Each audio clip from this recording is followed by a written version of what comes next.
लाल देने वाली आज रिद्धि सिद्धि की गोद में भी लाल दे रही है। रिद्धि सिद्धि की गोद में भी संतान दे रही है। संतान का सुख देने वाली है मां, अखंड सौभाग्य देने वाली है मां। जीवन का सारा सुख अगर दे सकती है तो मेरी मां जगत जननी दे सकती है। रिद्धि सिद्धि के घर में 2 पुत्र हुए, शुभ और लाभ। एक बार रक्षाबंधन का त्योहार है, या माता लक्ष्मी निकल कर जा रही थी।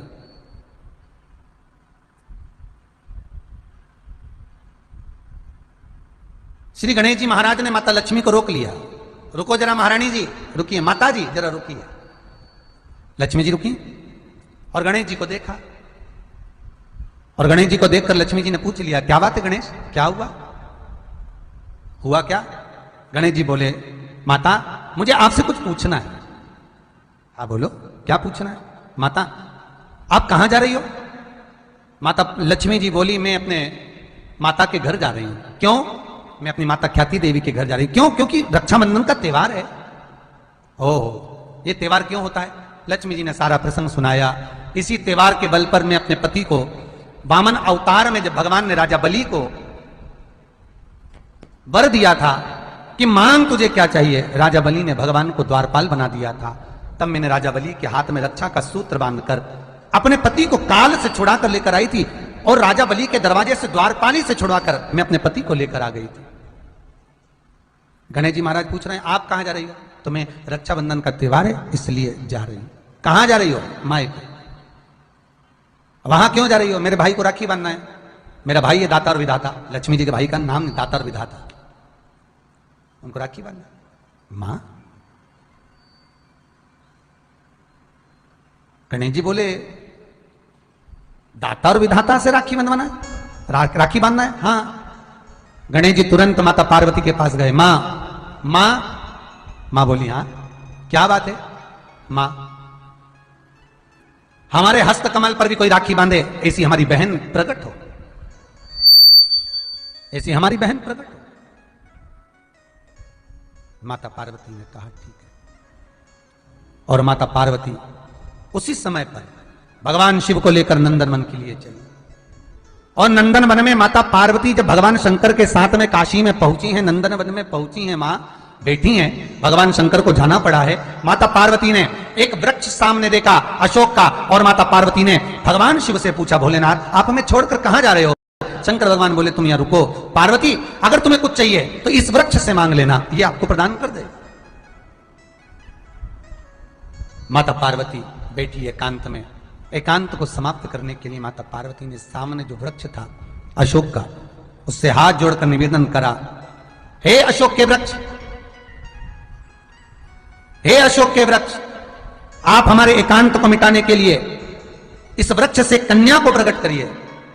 और अशोक के वृक्ष में से कन्या निकलकर बाहर आती है, जिसका नाम अशोक सुंदरी होता है। अशोक सुंदरी के साथ में मां जगत जननी जगदंबा विराजमान होती हैं। यह प्रसंग आपको पहले भी कथा में कहा। माता अशोक सुंदरी को लेकर जाती हैं, गणेश जी के हस्त कमल पर अशोक सुंदरी रक्षा का सूत्र बांधती है। समय आता है, जो प्रसंग माता पार्वती से गणेश जी ने कहा था, वही प्रसंग रिद्धि सिद्धि और गणेश जी से शुभ और लाभ ने कहा था, वही प्रसंग। आज शुभ और लाभ माता रिद्धि सिद्धि के साथ भगवान गणेश जी के पास आकर बैठते हैं, और गणेश जी महाराज से कहते हैं, पिताजी हमारी कोई बहन नहीं है जो हमारे हाथ पर रक्षा सूत्र बांधे। तब भगवान गणेश जी महाराज के भाव प्रकट हुआ। कितनी सुंदर प्रसंग शिव महापुराण में आता है, शिव कथा के अंतर्गत आता है कि घर में बेटा होगा जो एक कुल को तारेगा, और घर में बेटी होगी वो 2 कुल को तारेगी। उसके बाद भी दुनिया के लोगों को बेटा प्रिय है, उसके बाद भी दुनिया के लोगों को बेटा प्रिय है जो एक कुल को तारे, और बेटी 2 कुल को तार रही है। बेटे का जन्म होता है तो माताएं बड़ी प्रसन्नता में आकर बताती है, अरे जीजी छोरा हुआ है, अरे जीजी लड़का हुआ है, बेटा हुआ है महाराज। और बेटी का जन्म हो जाए, मुंह से आवाज नहीं आती है। वो जो डोलची है ना, दूध की चाय वाली डोलची जो हॉस्पिटल में लेकर जाते हो, वो टंगल जब ज्यादा हिले तो समझ लो कि लड़का हुआ है, और वो टंगल बिल्कुल नहीं हिले, डोलची बिल्कुल नहीं हिले, समझ जाना बोल भले नहीं रही पर लड़की हो गई। बोलना ही नहीं पड़ता। महाराज बेटा एक कुल को तारा, बेटी दो कुल को तारा। इसलिए शिव महापुराण की कथा कहती है बेटा भाग्य से होता है, और बेटी भाग्य को 100 गुना करो। भाग्य को 100 गुना करोगे तब सौभाग्य से बेटी का जन्म होता है।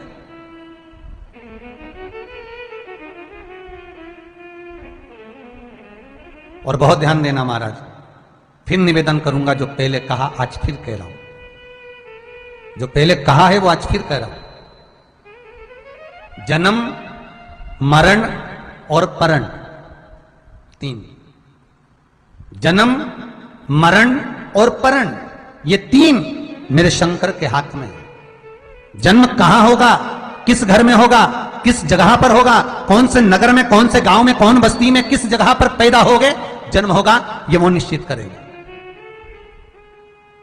जन्म,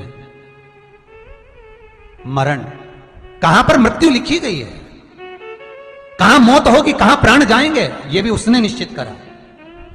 मरण, परण, विवाह, खूब देखकर अच्छे संबंध करा, लड़की खुश रहेगी, खूब पैसा है साहब, अरे क्या समधी मिला, क्या वीआई मिला, खूब पैसा, खूब पैसा। कितना देखा था समुद्र देवता ने लक्ष्मी को विवाह करने से पहले,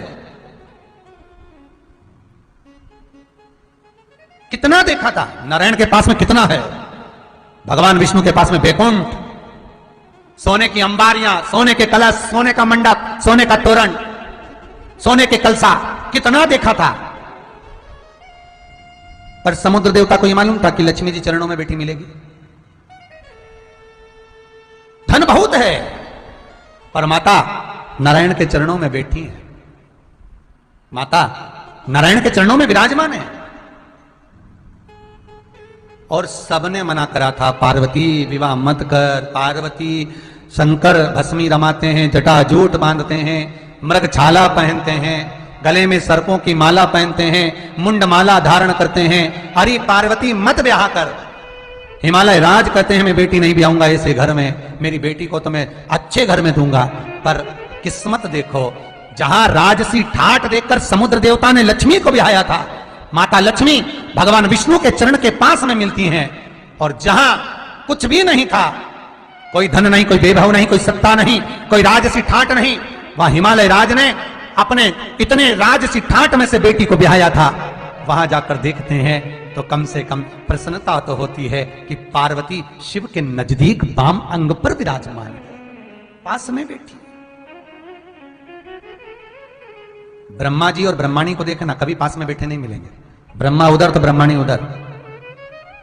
इंद्र और इंद्राणी को देखना, धन बहुत है पर पास में बैठे नहीं मिलेंगे। नारायण और लक्ष्मी को देखना, नारायण के चरणों में लक्ष्मी बैठी मिलेगी। पर 33 कौटी देवताओं में केवल एक नजदीक में अगर कोई बैठा मिला, स्वयं राम और सीता को देखो, स्वयं कृष्ण और राधा को देखो, सीता का भी परित्याग हुआ, इतना राजसी ठाट था तो भी जाना पड़ा। रुक्मणी तो द्वारका की महारानी थी, तो दुर्वासा बाबा के कहने पर उनको जाना पड़ा। द्वारकापुरी खाली, रुक्मणी जी द्वारकापुरी के मंदिर से कोसों दूर है, द्वारकाधीश मंदिर के अंदर, और रुक्मणी कोसों दूर, इतना ठाट होने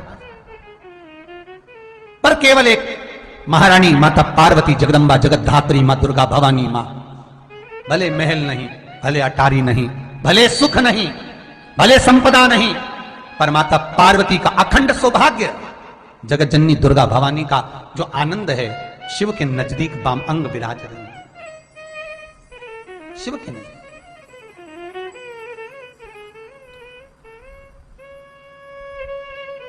और दे मां नजदीक बैठी, तो ये ना सोचें कि बेटी को अच्छा घर देखना है, अच्छा बंगला देखना है, गाड़ी देखना है, बेटी को सारा सुख देखना है, ये ना देखें। बहुत देखा, हो सकता है भाग्य में जो लिखा होगा वो तो मिलना ही है। इसलिए उस जगतजननी जगदम्बा से विनती करो, महारानी से निवेदन,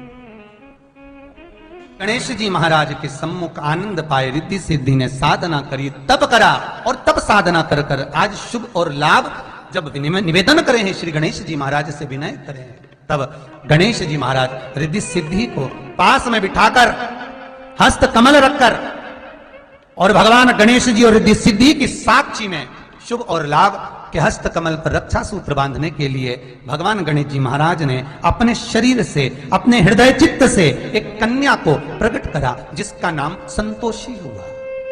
यह शुभ और लाभ की बहन है। देखिए, शंकर जी की बहन क्षिप्रिया, जिसको लोग छिपरा कहते हैं, गणेश जी की बहन अशोक सुंदरी, जया, विषहरा, शामरी बारी, दो तली, और शुभ और लाभ की एक बहन जिसका नाम है संतोषी। बड़ी सहज, बड़ी सरल। इसके पास में एक गाय थी जिसका नाम था सुशीला।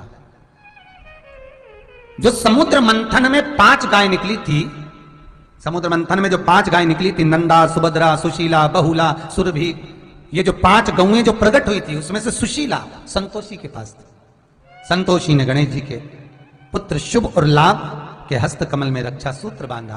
पूरा परिवार आनंद समाहित हुआ। समय आया, शुभ और लाभ आनंद से विराजमान हुए। पूरा गणेश जी का परिवार सुख में आनंदित हुआ। आगे जो प्रसंग आया